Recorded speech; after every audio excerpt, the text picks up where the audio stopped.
बड़ी खबर एक बार फिर से आपको बता दें, एक तरफ राहुल गांधी प्रेस कॉन्फ्रेंस कर रहे हैं, वो ये कह रहे हैं कि छात्रों के ऊपर पुलिस ने पैलेट गन का इस्तेमाल किया। धर्मेंद्र प्रधान का इस्तीफा वो चाहते हैं, फैक्ट धर्मेंद्र प्रधान। ये एक तो बड़ी खबर हो गई। और दूसरी बड़ी खबर, आज जेपी नड्डा के साथ सीजेपी के स्पोक पर्सन्स की बैठक चली। 2 घंटे तक सरकार और सीजेपी के बीच हुई बैठक में सरकार के सामने आज 3 मांगे रखी गई है। प्रदर्शनकारी छात्रों पर एफआईआर नहीं होनी चाहिए, सरकार ने कहा कि हमें आपकी मांग मंजूर है। सीजेपी ने कहा कि मृतक नीट अभ्यर्थी के परिजनों को 1-1 करोड़ का मुआवजा मिलना चाहिए, सरकार ने कहा यह मांग भी हमें मंजूर है। लेकिन सीजेपी ये कह रही है कि उन्हें शिक्षा मंत्री धर्मेंद्र प्रधान का इस्तीफा चाहिए, यह नॉन नेगोशिएबल है। सवाल यह है कि क्या सरकार सीजेपी की यह मांग मानेगी? इस पर बड़ी खबर आपको दे दें, कल एक बार फिर से बातचीत होगी। धर्मेंद्र प्रधान का इस्तीफे पर ही बात अड़ी हुई है। सीजेपी कह रही है कि सरकार ने 2 मांगे मान ली है, इसमें कोई नई बात नहीं। आपको बता दें, ये दोनों मांगे तो सोनम वांगचुक के सामने भी सरकार मान ही चुकी है। आइए आपको सुनाते हैं कि जेपी नड्डा ने इस मीटिंग के बाद क्या कहा। सरकार की ओर से मैं और मेरे साथ भारत सरकार के मंत्री जितेंद्र सिंह जी बातचीत में शामिल हुए। उनकी बातें हमने सुनी, बातें सौहार्दपूर्ण वातावरण में हुई और कई दृष्टि से उन सारी बातों पर हर तरीके से चर्चा हुई। उनकी मुख्यतः 3 डिमांड थी और 5 सुधार के दृष्टि से परीक्षा में सुझाव नहीं। हमने उनको कहा है कि हम कल आपके साथ दोपहर बाद मिलेंगे और फिर हम आपसे जो चर्चा वो आपको बताएंगे। सीजेपी और सरकार के बीच की ये दूसरी बैठक थी और इस बैठक के बाद ऐसा लग रहा था कि शायद सरकार सीजेपी को मनाने में कामयाब हो जाएगी। लेकिन जब मांग ही इस बात पर अड़ी हुई हो कि जब तक धर्मेंद्र प्रधान का इस्तीफा नहीं हो जाता तब तक ये प्रदर्शन जारी रहेगा। एक बार फिर आपको सुनाते हैं कि आज सौरभ दास और आशुतोष रांका जो कि इस मीटिंग के अंदर मौजूद थे, उन्होंने बाहर निकलकर क्या कहा। पहले जंतर मंतर की तस्वीर आपको दिखा दें। एक्सेप्ट करने का, तब बात करें, टाइम वेस्ट ना करें, किसी का भी, अपना भी हमारा भी। तो उसके बाद सरकार ने हमें कल रात को बोला कि आज 12:30 बजे हम लोग कॉन्स्टिट्यूशन क्लब ऑफ इंडिया में मिलेंगे, सेकेंड राउंड ऑफ डिस्कशन करना चाहेंगे। हमने एक्सेप्ट किया। आज मैं और आशुतोष जब गए जेपी नड्डा जी के साथ, डॉक्टर जितेंद्र सिंह जो डीओपीटी के भी मिनिस्टर है, पीएमओ के भी मिनिस्टर है, वो वहां पे मौजूद थे, साथ में उनके 1-2 ऑफिसर्स भी। हम लोगों ने बहुत साफ शब्दों में और राइटिंग में उनको बताया हमारे 3 मेन डिमांड्स। नंबर 1 क्या है? सुनाई नहीं दे रहा है? धर्मेंद्र प्रधान इस्तीफा दो। तो नंबर 1 डिमांड जो नॉन नेगोशिएबल है कि या तो धर्मेंद्र प्रधान इस्तीफा दे या तो उनको मंत्रिमंडल से बर्खास्त करे सरकार, नॉन नेगोशिएबल। नंबर 2 1 करोड़ का मुआवजा सारे फैमिलीज के लिए जिनके बच्चे इस नीट के ब्रोकन करप्ट एजुकेशन सिस्टम के वजह से आत्महत्या करके मर गए, 1 करोड़ का मुआवजा। नंबर 3 जितने हमारे भाई बहन यहाँ पे पीसफुल तरीके से प्रोटेस्ट कर रहे थे एंड जिन्होंने ब्रुटैलिटी सहा पुलिस के वजह से एंड उनके ऊपर एफआईआर दर्ज हुआ, वो सारे एफआईआर विड्रॉ किए जाए। किसी के ऊपर एफआईआर नहीं होना चाहिए, अगर हुआ है तो वो सारे एफआईआर विड्रॉ हो एंड सरकार एक सॉवरेन गारंटी दे हमें लिखित में कि फ्यूचर में भी किसी को टारगेट नहीं किया जाएगा। साथ साथ हम लोगों ने यह भी उनको बताया कि जो चौथा चीज है हमारा 5 पॉइंट पॉलिसी डिमांड चार्टर जो यहां पे वैष्णवी ने बनाया, हम सब लोगों ने उसमें इनपुट्स दिए, वैष्णवी ने बनाया एंड हम लोगों ने सार्वजनिक किया, वो भी सरकार उसको कंसिडर करे एंड हम लोग उस पर भी बातचीत करेंगे। लेकिन जब ये 3 मेन डिमांड्स पे हमारी एग्रीमेंट हो जाएगी। साथ साथ एक और चीज हमने बताया, कल से दिल्ली पुलिस ने जो भी यंग युवा दिखता है उन लोगों को डिटेन कर रही है दिल्ली पुलिस पूरे दिल्ली से।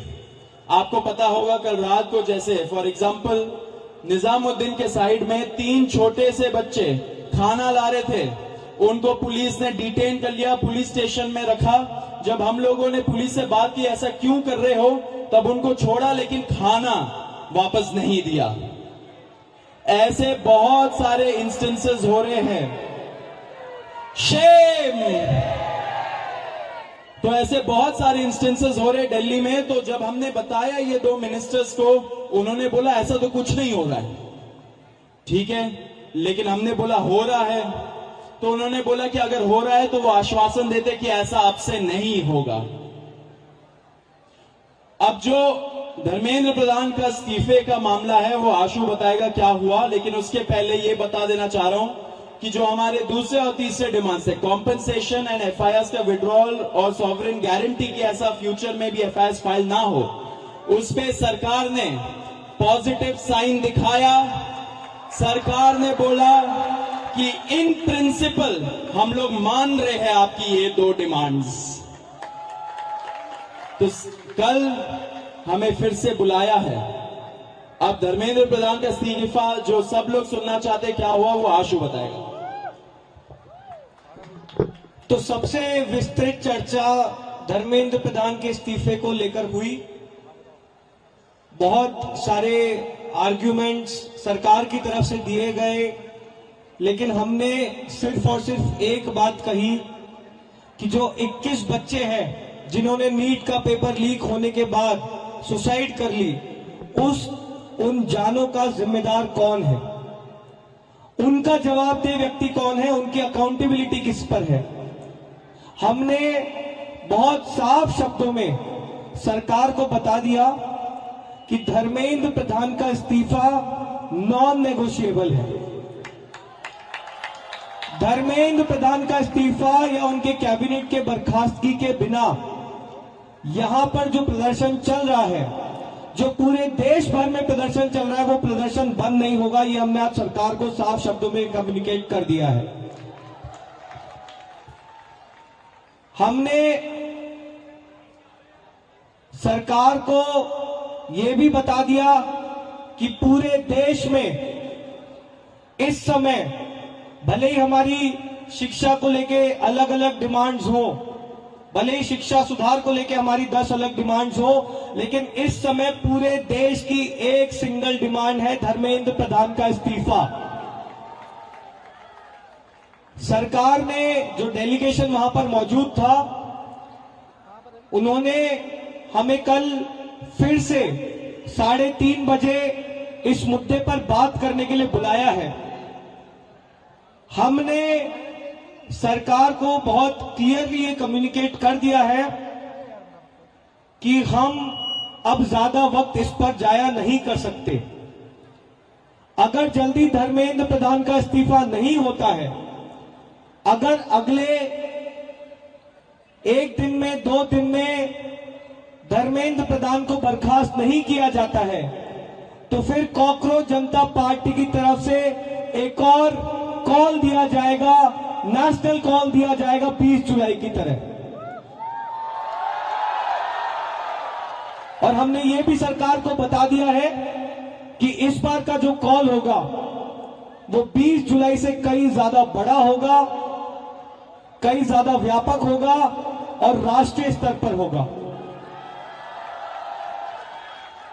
हमने सरकार को समझा दिया, हमें लगता है कि वो ऑलरेडी समझ रहे हैं, जिस तरह से इस देश भर में अभी प्रदर्शन चल रहे हैं, कि पूरे देश की सिर्फ और सिर्फ एक ही मांग है, धर्मेंद्र प्रधान का इस्तीफा। यही मैसेज हमने सरकार से रिक्वेस्ट की है कि मोदी जी को जाकर कम्युनिकेट कर दें कि मोदी जी, धर्मेंद्र प्रधान के इस्तीफे के नीचे इस बार कुछ भी मंजूर नहीं है। एग्री कर रहे हैं सब लोग? धर्मेंद्र प्रधान के इस्तीफे से नीचे कुछ मंजूर है किसी को? इस्तीफा लिए बिना यहां से जाएंगे तो नहीं आप लोग? एक बार थोड़ा सा और तेज बोलिए ताकि उन तक बात पहुंच जाए। इस्तीफा लिए बिना जाएंगी तो नहीं यहां से। बहुत बहुत धन्यवाद। हमें उम्मीद है कि अगली बार जब मीटिंग होगी तो हम धर्मेंद्र प्रधान के इस्तीफे के साथ वापस आएंगे। उम्मीद कायम रखिए, डटे रहिए। और इस वक्त संसदीय कार्य मंत्री किरण रिजिजू भी प्रेस कॉन्फ्रेंस कर रहे हैं, आप सुने। सर, पीएम साहब ने रात में वीडियो जारी किया था। उन्होंने कहा कि एक हम स्टिंग जो है सो बिल लाने जा रहे हैं और सोमवार को लाया जाएगा। क्या कहेंगे? 5 दिन तक पार्लियामेंट में नीट एग्जाम पेपर लीक को लेकर के चर्चा नहीं कर पाए। हम तो आज भी फिर से अपील किया है। तो अभी जो महत्वपूर्ण निर्णय कैबिनेट ने लिया है उसका ब्रीफिंग हमारा आईएनबी मंत्री जी ब्रीफिंग करेंगे। हमने आज भी राहुल गांधी जी खुद सदन में थे। हमने कहा कि आप बहस तुरंत शुरू कराइए। अब तो कांग्रेस पार्टी ने दिखा दिया कि वो बहस में इंटरेस्ट नहीं है एक्चुअली। अब जो प्रोटेस्ट कर रहे थे और प्रोटेस्ट करने वालों का जो सबसे प्रमुख चेहरा है सोनम वांगचुक जी, उन्होंने भी अनशन तोड़ के अपने बात रख दिया कि अब चर्चा होना चाहिए। मेरे ख्याल से अब इसको राजनीतिकरण करके फायदा नहीं है। हम लोगों को ठोस कदम कैसे उठाना चाहिए छात्रों का भविष्य के लिए, इस पे ध्यान देना चाहिए। The future of the student and how we can ensure proper system and very strong system in place for the future of the student.